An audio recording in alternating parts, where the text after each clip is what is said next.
Glory be to the holy name of the Lord. கர்த்தருடைய பரிசுத்த நாமத்திற்கு மகிமை உண்டாவதாக. உடன்படிக்கையின் தேவன் உம்மையில் பிசகாதவர்.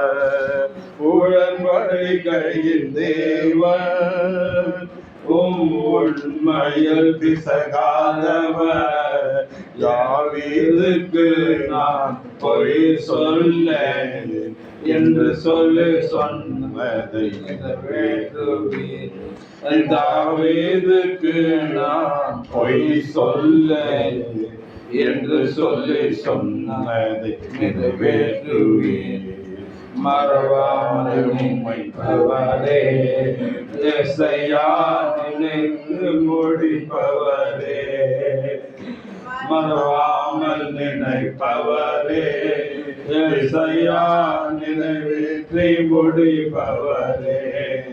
நீ நம்ப பண்ணின உந்தன் வாக்குகளை நிறைவேற்றி முடிப்பவரே.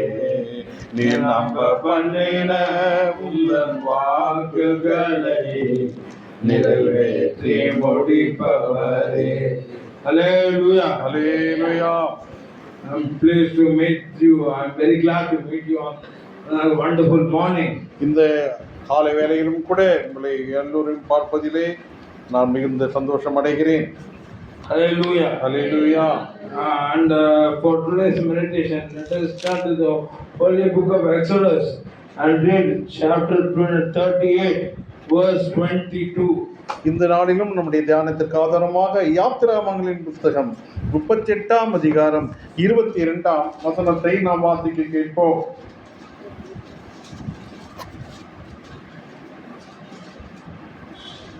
யாத்திராகமம் 38:22. யூதாவின் கோத்திரத்தில் ஊரின் மகனாகிய ஊரியின் குமாரன் பெத்தலேயேல் கர்த்தர் மோசேக்கு கற்பித்ததை எல்லாம் செய்தார். Hallelujah. Hallelujah. Here we read about a person called Bezalel. இங்கு நாம் பெத்தலேயேல் என்று சொல்லப்படுகிற ஒரு நபரை பற்றி நாம் இங்கு பார்க்கிறோம். Hallelujah. Hallelujah. God had chosen for building the tabernacle. இங்கு ஆசரிப்பு கூடாரத்தை கட்ட வேண்டும் என்று தேவன் இந்த பெத்தலேயேலை தெரிந்து கொண்டார். Hallelujah. God chosen for building all the vessels of the tabernacle. அந்த பாத்திரங்கள் முட்டு சாமான்களை எல்லாம் அவன் செய்வதற்கும் அவன் நியமிக்கப்பட்டான். Hallelujah. Hallelujah. And this man, God filled him with His Spirit. தேவன் அவனை ஒரு விசேஷித்த ஆவியினால் அவனை நிரப்பினார். Hallelujah. Hallelujah. When God wants to use a person, He fills him with His Spirit. ஒரு மனிதனை தேவன் உபயோகப்படுத்த வேண்டும் என்று சொன்னால் தேவனே அந்த மனிதனுக்கு பரிசுத்த ஆவியானவருடைய அபிஷேகத்தை கொடுக்கின்றார். Hallelujah. Hallelujah. What happened is the Israelites were in Egypt under slavery. இந்த இஸ்ரவேல் ஜனங்கள் எகிப்திலே அடிமைகளாக இருந்தார்கள். And then God heard their cry because of the slavery. அந்த அடிமைத்தனத்தின் மூலமாக அவர்கள் இட்ட கூக்குரலை கண்ணீரை தேவன் பார்த்தார், கேட்டார். Then He sent Moses and Aaron to those people to bring them from the slavery. அந்த அடிமைத்தனத்திலிருந்து இஸ்ரவேல் ஜனங்களை மீட்டெடுப்பதற்காக தேவன் மோசேயையும் ஆரோனையும் அனுப்பினார், தெரிந்து கொண்டார். And He says later after He brings them out from slavery, He says, let them make me a sanctuary that I may dwell among them. அவர்கள் அடிமைத்தனத்தில் இருந்து மீட்டெடுத்த பிறகு தேவன் அவர்களுக்கு சொன்ன காரியம், நீங்கள் ஒரு ஆசரிப்பு கூடாரத்தை உண்டாக்குங்கள், அதில் நான் வந்து வாசம் செய்வேன் என்று சொன்ன ஒரு காரியம். Hallelujah. Hallelujah. From the end, so now this person Bezalel is in charge. இப்பொழுது பெத்தலேயேல் என்று சொல்லப்பட்டவன் அந்த காரியத்திற்காக நியமிக்கப்பட்டான், பொறுப்பெடுத்துக் கொண்டான். Hallelujah. Hallelujah. The word Bezalel means under the shadow of or protection of God. இந்த in பெத்லேல் என்று சொல்லப்படுகிற அந்த பேருடைய அர்த்தம் தேவனுடைய கூடாரத்தின் தேவனுடைய நிழலின் கீழ். தேவனுடைய நிழலின் கீழ் பாதுகாக்கப்படுகிறவன் என்று அர்த்தம். Hallelujah. Hallelujah. In this world, protection only comes from God. நமக்கு இந்த உலகத்திலே தேவனிடத்திலிருந்து மாத்திரம்தான் ஒரு ஒரு ஒரு அனுபவம் செட்டையின் கீழ் மறைந்திருக்கிறதான அனுபவம் காணப்படும், ஒரு பாதுகாப்பு காணப்படும். Hallelujah. Hallelujah. We cannot get good protection from anywhere else. நாம் இந்த உலகத்திலே யாரிடத்திலிருந்தும் நமக்கு ஒரு பாதுகாப்பு உண்டாகாது. For protection of our body, soul and spirit, we have to go to our Lord Jesus. நமக்கு ஒரு பாதுகாப்பு வேண்டும், நம்முடைய ஆவி ஆத்துமா சரீரத்திற்கு ஒரு பாதுகாப்பு வேண்டும் என்றால் நாம் கர்த்தராகிய இயேசு கிறிஸ்துவிடத்திலே போக வேண்டும். Hallelujah. Hallelujah. This is basically because he was of the tribe of Judah. We read.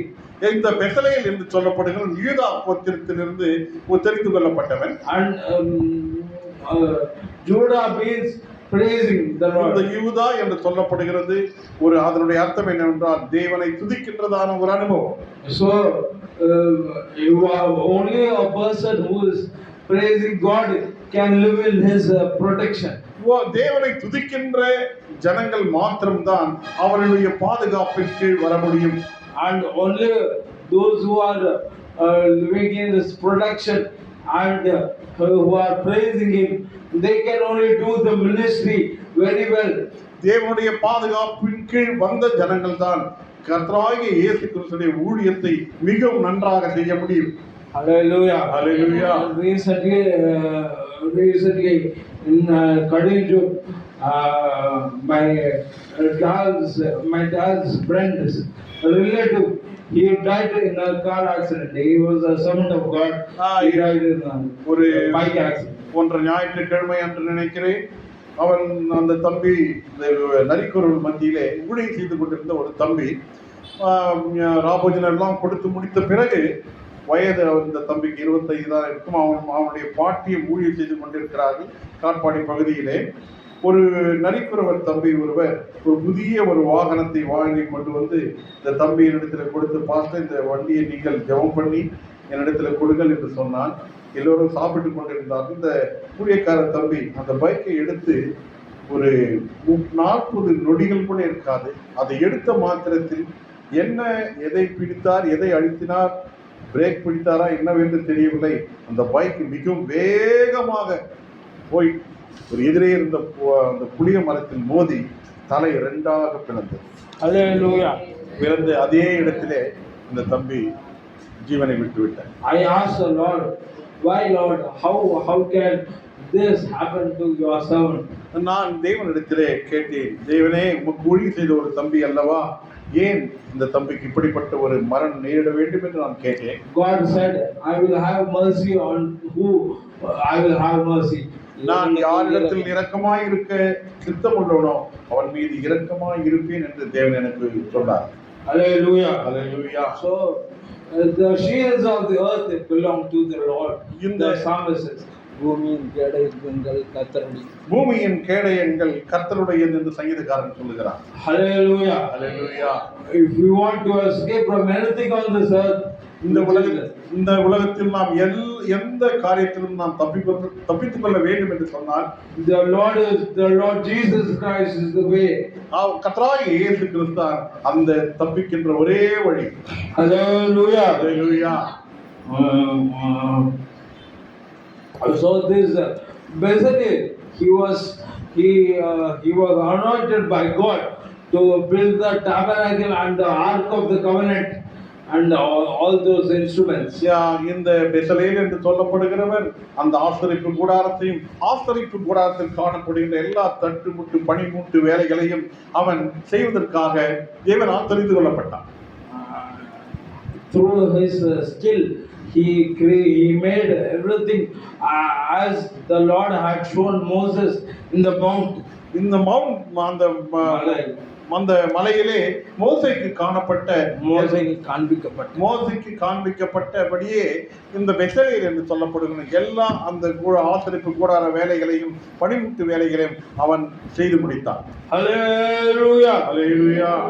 Glory be to the holy name of the கர்த்தருடைய Lord. பரிசுத்த நாமத்திற்கு மகிமை உண்டாவதாக. But during the time of King Solomon, God he commanded Solomon to build a house for him. சாலமோனுடைய நாட்களிலே தேவன் சாலமோனை பார்த்து எனக்கு ஒரு ஆலயத்தை உண்டாக்க வேண்டும் என்று சொன்னார். Hallelujah. This was actually David's wish.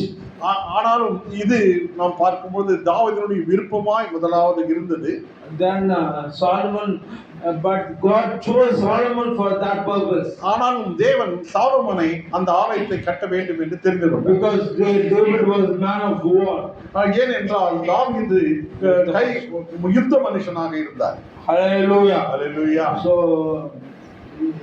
then in the days of David, the tabernacle became as a temple. இந்த தாவீதின் காலங்களில் நாம் பார்க்கும்போது இந்த கூடாரம் இந்த சாலமோன் காலங்களில் பார்க்கும்போது இந்த தேவனுடைய ஆசரிப்பு கூடாரம் ஒரு ஆலயமானது. Hallelujah. Hallelujah. And then we read about a king, King Hezekiah, who was repairing the house of the Lord. இங்கே நாம் எசேக்கியா ராஜா பற்றி பார்க்கும்போது அவன் தேவனுடைய ஆலயத்தை அவன் பழுது பார்த்து கட்டினான் என்று நாம் பார்க்கிறோம். In Second Chronicles chapter 31 verse 21. இரண்டாம் நாளாகவும் 31ஆம் அதிகாரம் 21ஆம் வசனத்தில் இதை நாம் பார்க்கிறோம். 31:21 2 நாளாகமம். அவன் தேவனுடைய ஆலயத்தின் வேலையிலும் தன் தேவனை தேடும்படிக்கு நியாய பிரமாணத்திற்கும் கற்பனைக்கும் அடுத்த காரியத்திலும் என்ன செய்ய தொடங்கினானோ தன் முழு இருதயத்தோடு செய்து சித்தி பெற்றான். Hallelujah. Hallelujah. He prospered. அவன் சித்தி பெற்றான் என்று நாம் பார்க்கிறோம். Because he was working in the works of the temple. அவன் தேவனுடைய ஆலயத்தில் எல்லா வேலைகளும் செய்து வந்தபடியினால் அவன் சித்தி பெற்றான். Hallelujah. Hallelujah. In the New Testament, our bodies are the temple of the Holy Spirit. புதிய ஏற்பாட்டில் நாம் பார்க்கும்போது நம்முடைய சரீரமே தேவனுடைய ஆலயமாக இருக்கிறது. Hallelujah. Hallelujah. And we must labor so that our bodies are preserved as the temple of God.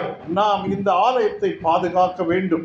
அது தேவனுடைய நாம் ஆலயம் பரிசுத்தமாக இருக்கிறதற்கு பிரயாசப்படும். நாம் இந்த ஆலயமான நம்முடைய சரீரம் பரிசுத்தமாக இருப்பதற்கு நாம் பிரயாசப்பட வேண்டும். Hallelujah. That's the reason God has anointed us with His Holy Spirit. கர்த்தராகிய தேவன் நம்மை பரிசுத்த ஆவியானவராலே அபிஷேகம் பண்ணி இருக்கிறார். Hallelujah. Hallelujah. So and not only that, அது மாத்திரமல்ல, to remove the one thing which hinders God from living in a particular person's body is sin. இந்த ஒரு மனுஷனுடைய சரீரத்திலே காணப்படுகிற ஒரு முக்கியமான காரியம் என்னவென்றால் பாவ சுபாவம். And it will hinder God from living in that person. இது தேவன் நம்மிடத்திலே வந்து வாசம் செய்ய முடியாதபடி அது தடுக்கின்ற ஒரு காரியமாக இருக்கிறது. So the Lord God sent Lord Jesus, His only begotten, so that He can shed His blood and put an end to the problem of sin once and for all.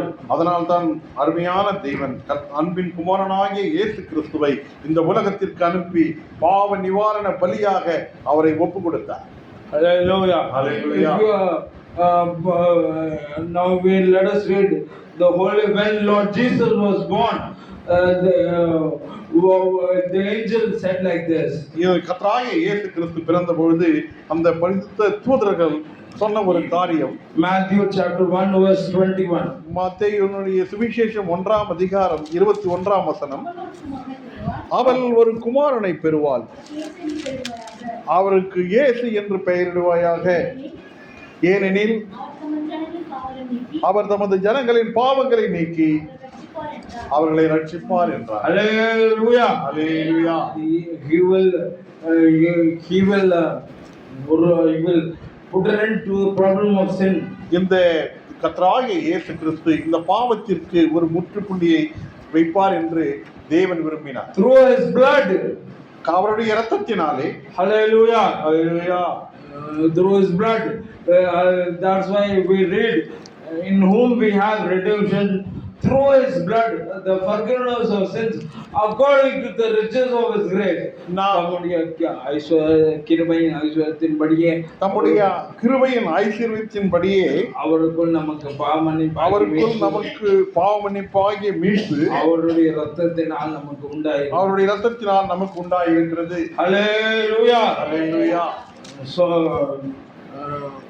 from his we have forgiveness through the blood of Jesus. நமக்கு ஒரு மன்னிப்பு யார் மூலமாக வந்தது என்றால் கர்த்தராகிய இயேசு கிறிஸ்துவின் இரத்தத்தினால் நமக்கு ஒரு பாவ மன்னிப்பு உண்டானது. And now we have to be holy. இப்பொழுது நாம் பரிசுத்தமுள்ளவர்களாய் இருக்க வேண்டும். We must leave certain sins.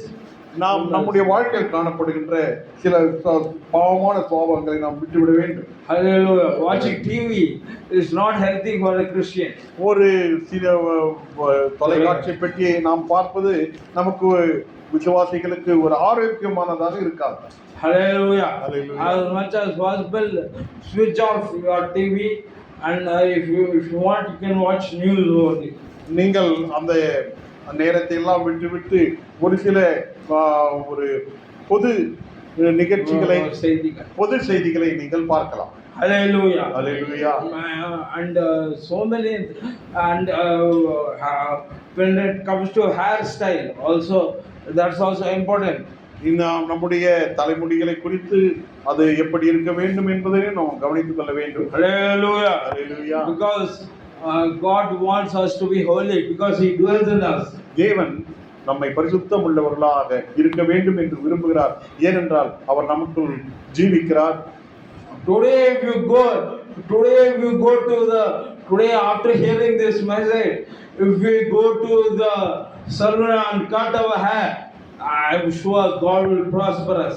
Like King Hezekiah. எசேக்கியா போல இந்த செய்தியை கேட்ட பிறகு நம்முடைய தலைமுடிகளை நாம் சீராக வைத்துக் கொள்வீர்கள் என்று சொன்னால் உண்மையாகவே தேவன் அதில் சந்தோஷப்படுவார். நம்மை சித்தி பெற செய்வார். Hallelujah. Hallelujah. Glory be to the name of the Lord. கர்த்தருடைய பரிசுத்த நாமத்திற்கு மகிமை உண்டாவதாக. Saint Paul tells very nicely. அப்போஸ்தலனாகிய பவுல் மிகவும் தெளிவாக சொல்லுகிறார். For this is the will of God, even your sanctification. நீங்கள் பரிசுத்தமுள்ளவர்களாக இருக்க வேண்டும் என்பதே தேவனுடைய சித்தமாய் இருக்கிறது என்று. Hallelujah. Hallelujah. So God wants us to be holy. தேவன் நாம் பரிசுத்தமுள்ளவர்களாக இருக்க வேண்டும் என்று விரும்புகிறார். Hallelujah. Hallelujah. And he that is holy, let him be holy still. பரிசுத்தமுள்ளவன் இன்னும் பரிசுத்தமாக வேண்டும் என்று வசனம் சொல்லுகிறது. Hallelujah. Hallelujah. Let us be holy before the coming of our Lord and Savior. நம்முடைய கர்த்தராகிய இயேசு கிறிஸ்து வருவதற்கு முன்பாக நாம் பரிசுத்தமுள்ளவர்களாக இருக்க வேண்டும். In Jesus, so may our Lord Jesus Christ bless all of us with these words. தேவன் தாமே நம்முடைய நம்மை எல்லோரையும் இந்த வசனங்களால் ஆசீர்வதிப்பாராக. In Jesus' name. Amen. Amen.